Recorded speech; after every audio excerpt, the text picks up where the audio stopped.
I like it a lot. It's my privilege to introduce our speaker today. Jean Goodwin and I became acquainted years ago, and it was I met her, didn't know anything about her, and just actually went to her home with a friend who ended up being a mutual friend. And so I didn't know anything about her. I knew her husband because of the Center on Aging, and that had just gotten started, and that was Jim Goodwin. That was his thing, and that's only the thing I knew about that family. But they had my last name, and so that was interesting. But I met Jean, and then I met her then, and I still didn't really know anything about her.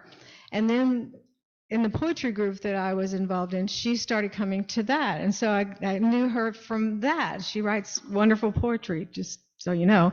And I got to know her more and more just as a friend before I really knew very much about what she really does and the expertise that she has in the field of psychology and the teaching that she does. So she's really quite remarkable, and I kind of got to know her in a kind of a roundabout way, but it's been a pleasure. And we decided some years after knowing each other, when we were in poetry group together a lot, we kind of decided that we'd just call ourselves cousins because we have the same last name, but we're not related. I only know that because we tried to figure out if we were, because it's her husband who's actually, she took his last name. So, but his family's from a totally different part of the United States than my family, and so we decided we really weren't related, but I decided we wanted to be related, so we decided that we'll just call ourselves cousins. But she's that kind of person. When you get to know her, you want to know her. You don't want to stop knowing her and stop being around her. And she's been here before, and we love having her here. People always remember when she comes because she teaches us something every time. And I'll read to you what actually I was supposed to say. Jean Goodwin is a psychiatrist and psychoanalyst in private practice in Galveston. She's a clinical professor of psychiatry at UTMB and is a training and supervising analyst on the faculty of the Center for Psychoanalytic Studies in Houston. She's an author, lecturer, and consultant on issues of childhood trauma and disassociation. So she has lots to teach us. Dr. Jean Goodwin.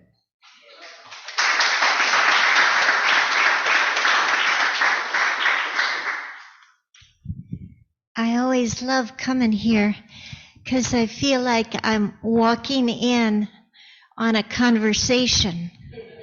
And I always hope to become part of this ongoing conversation. So, yeah, you have my title, I hope, in your little handout. It's a little bit abstruse. My husband, who's a much more disciplined writer than I, reminded me that I should begin by explaining what and who the Inklings were. He suspected rightly that without such reminder, I might plunge you willy-nilly into the midst of World War I without a hint as to why or wherefore or what the dickens I was talking about. He well knows that I am fully capable of sowing confusion in just this way. So I begin with a reading from Wikipedia. The Inklings were an informal literary discussion group associated with C.S. Lewis and J.R.R. Tolkien that met at Oxford University between 1937 and 1949, which is to say, between the first inklings of World War II and the last gasps of its horrors and deprivations. I was so grateful to the music people for taking us back to World War II in song. Tolkien himself described it as a literary club of practicing poets. This suggests that we should hear the word inkling as a reference to ink-stained fingers. Certainly the core activity of the group was reading their written works to one another at weekly meetings over beer and snacks.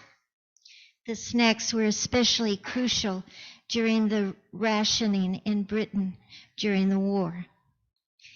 And it is clear, almost a century later, that some of those works, notably The Lord of the Rings, have become classics. Also in this interval, the club's barely structured structure has become a model for writing groups around the world. It was only after completing this essay that I realized how important such groups have been in my life. I signed on to my first one when I was 15 years old. Sharon has talked about our Galveston Poetry Circle that we shared for many years. And my current writing group of psychoanalyst writers, I've been with now for 17 years. This is not even to mention the writing group I share with my husband, as we occasionally touch ink-stained fingers across our writing table.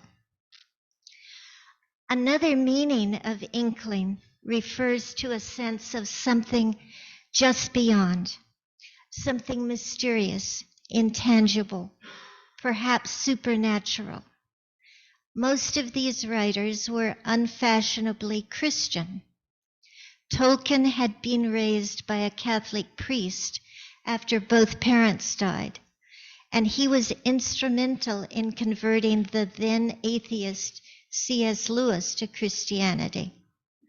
In an eerie synchronicity, Lewis's brother Warnie, another inkling, out of touch and living in China, converted to Christianity on almost the same day as his brother.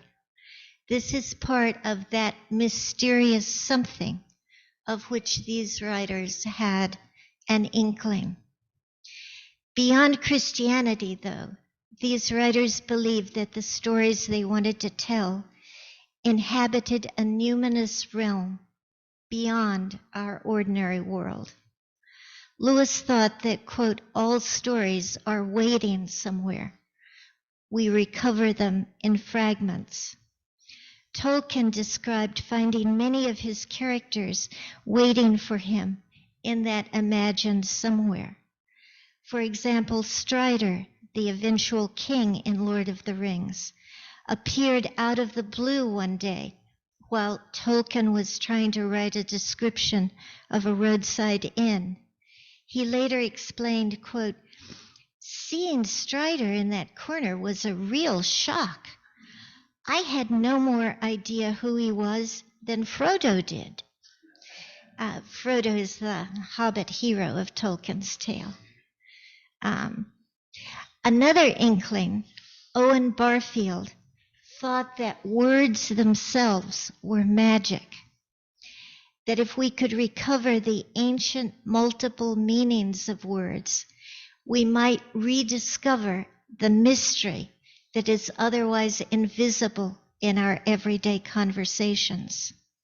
So, since wind and breath and spirit were originally the same word, when Bob Dylan tells us that the answer is blowing in the wind, he means not only that the wind knows the answer, but also that God knows, and that our own souls might breathe in that answer as well. In addition to their unfashionable Christianity, the Inklings were unfashionably anti-modern. Lewis, Tolkien, and Barfield had begun meeting in an earlier group called the Coal Biters, which was devoted to reading the Norse Eddas in the original Old Icelandic. They were called coal biters because apparently in order not to freeze to death in Iceland, You have to sit close enough to the fire to bite the coals. So these were writers who looked backward in time for inspiration, to the Christian Bible, to Greek and Norse mythology, to the land of elves and dwarves and wizards. Another way to define the Inklings, perhaps the truest way, is that they were the friends of C.S. Lewis. Henceforth I will call him Jack, which is what the Inklings called him. Jack's oldest friend in the group was his brother Warnie, a career Army officer who aged into retirement during World War II and who was now living with Jack. Warnie took charge of all the important snacks and drinks. He had been a supply sergeant in the Army, and as an off and on alcoholic, he was especially wise about the drinks. He was also writing a book about Louis XIV, so he contributed to the readings as well. The friendship of the brothers was absolute, having been forged in the shared sufferings of a childhood replete with loss, abandonment, and abuse. Their mother died when Jack was 10 after a long battle with cancer. The refusal of God to answer the young boy's prayers to save his mother led to Jack's long renunciation of all religion. Their lawyer father was bad-tempered and usually absent, a failed parent. The brothers were sent to a boarding school where they endured inadequate food, beatings, bullying, and persecution by gangs of older boys. This went a bit beyond the usual British public school experience, in that after some years, their headmaster was removed to a facility for the criminally insane,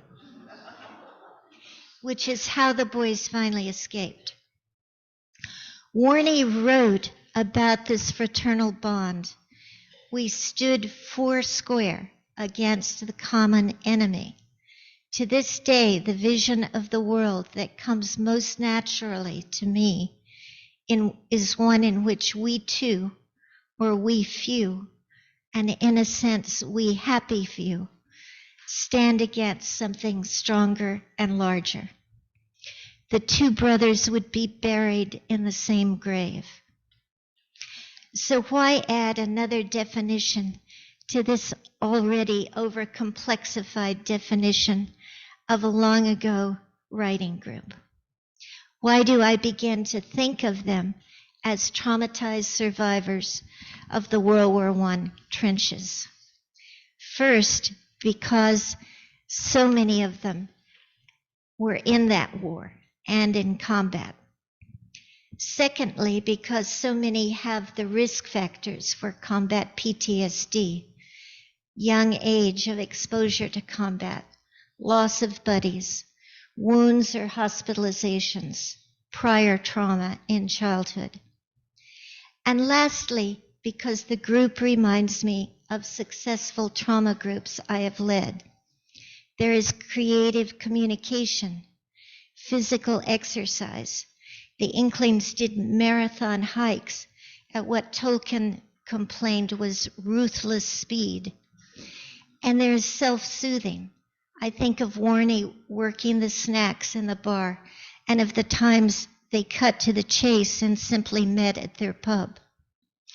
Also, the Inklings followed what is perhaps the most paradoxical rule of a trauma group.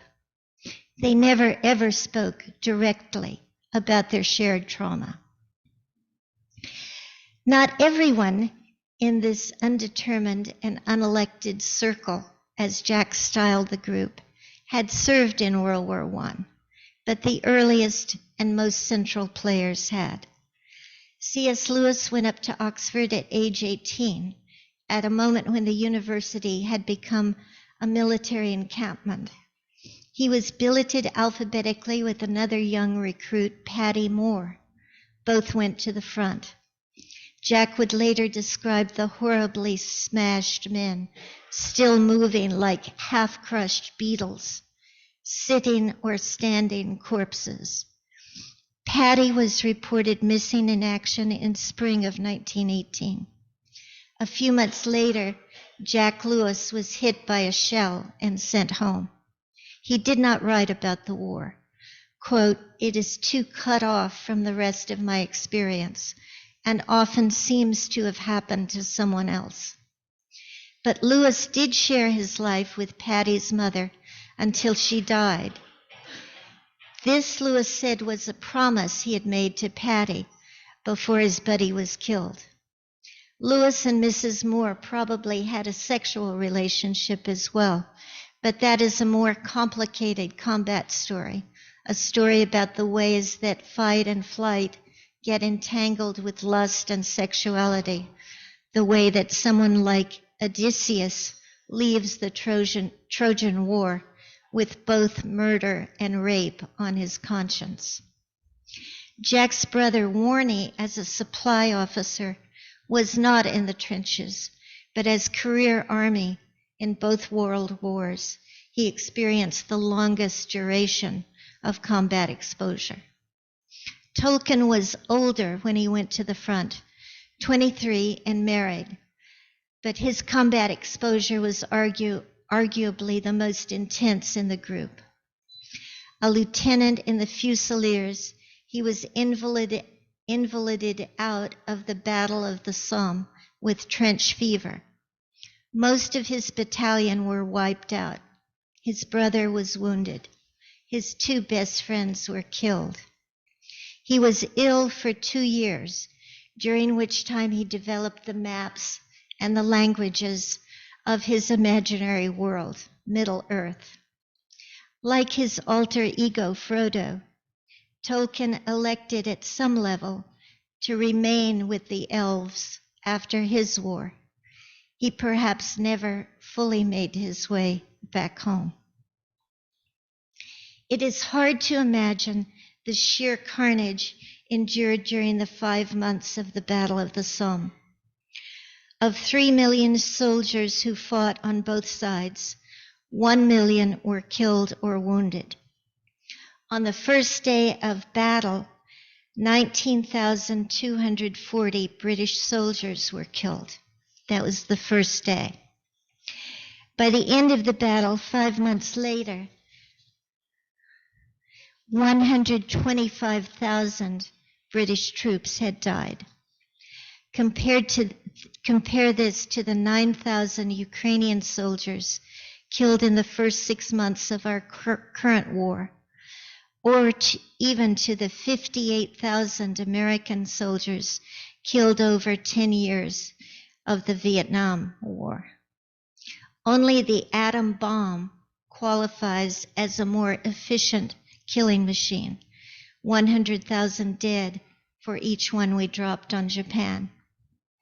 So many of my heroes were in and about those trenches, not only Lewis and Tolkien, but Wittgenstein, Robert Graves, Ralph Vaughan Williams, Jean Renoir, Ernest Hemingway, George Mallory, who would later die near the top of Mount Everest. I have written about many of them: Siegfried Sassoon, Teilhard de Chardin, Walt Disney. And of all the PTSD patients I took care of in VA clinics in the 1970s, the one who taught me the most was a World War I vet. So you might say that I have been leading a World War I combat PTSD support group in my mind for almost my whole career. But getting back to our real life group, the Inklings, who may or may not resemble the group that lives in my imagination. Let's count up the percentage of combat histories.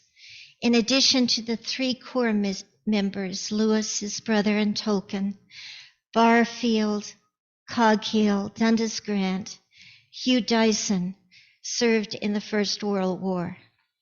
Dyson was seriously wounded at Passchendaele. Lewis once said, quote, "He has the stamp of the war upon him," unquote, We might all pause and imagine what such a stamp would actually look like. Ray Campbell fought in the Spanish Civil War, and some of the Inklings who were too young for those earlier wars caught up on combat during World War II. Humphrey Havard, the Lewis family doctor, also known as UQ, short for the useless quack, would become a Navy doctor. Colin Hardy, J.W. Bennett, Tom Stevens would go on to work for the War Office, doing one form or other of intelligence. Tolkien's son Christopher, who had throughout his childhood been a first reader of Tales of Middle-earth, would follow his older brother, a decorated gunner in the Battle of Britain, into the military. For the duration of the war, his father sent him each newly written chapter of Lord of the Rings. He wrote to his son, "I don't think I should write any more, but for the hope of you seeing it." At the end of the war, Christopher, now an Oxford freshman, became the youngest member of the Inklings.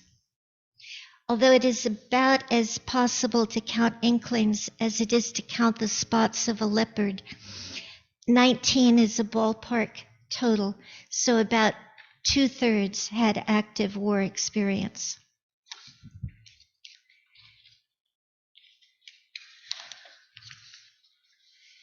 Why do I think of the Inklings as a support group?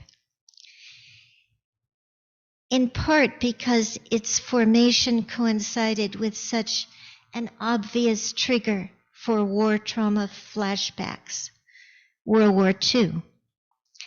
Tellingly, much of the group missed the actual declaration of war.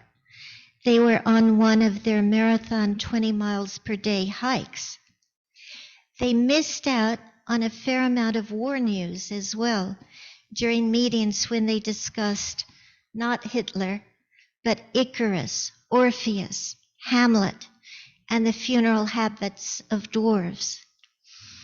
These philosophical conversations not only kept war triggers at bay, but helped to restore some of the meaning that had been destroyed for them by the senselessness of the Great War.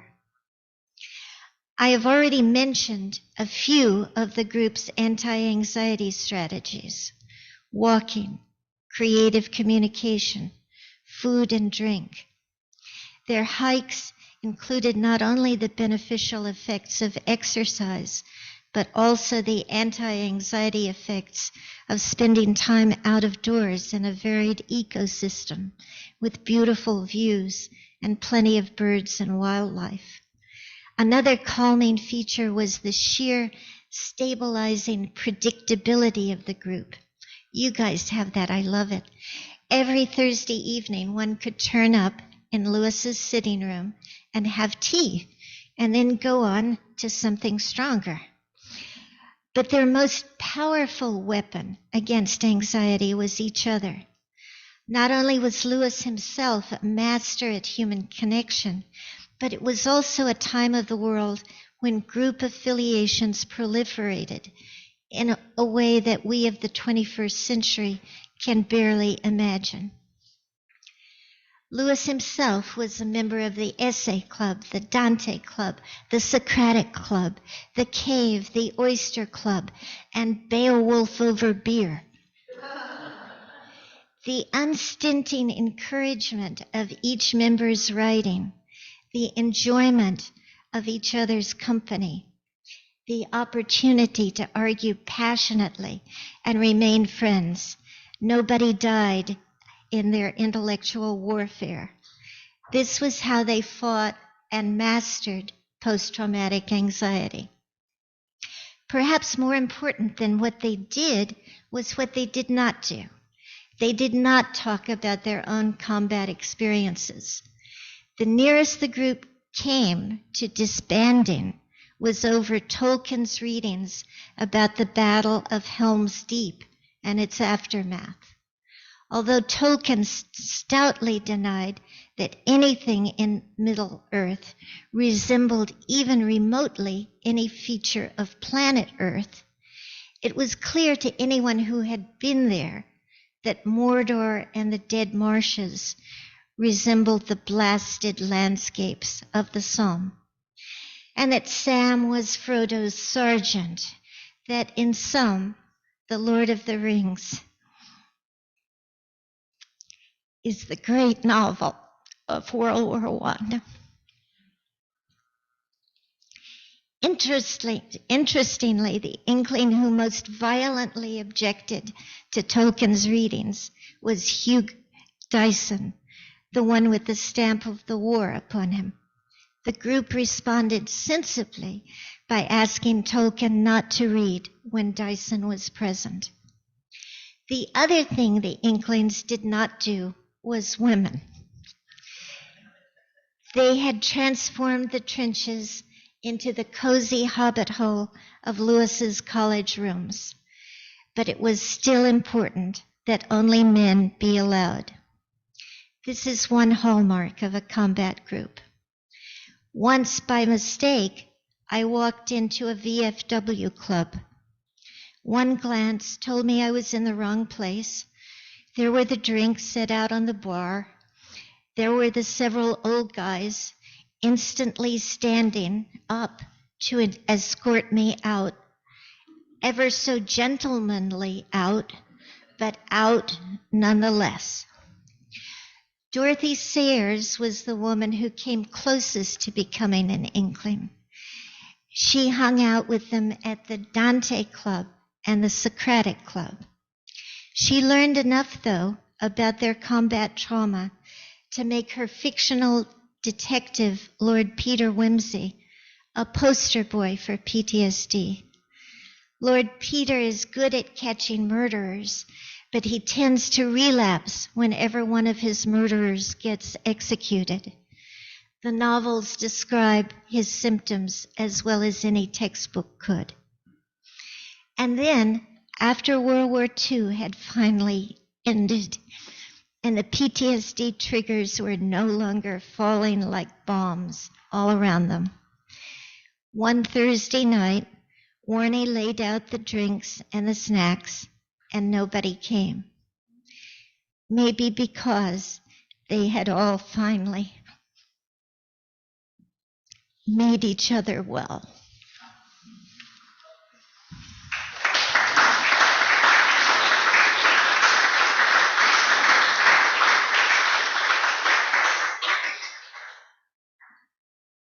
And we all learned something today, didn't we? That's what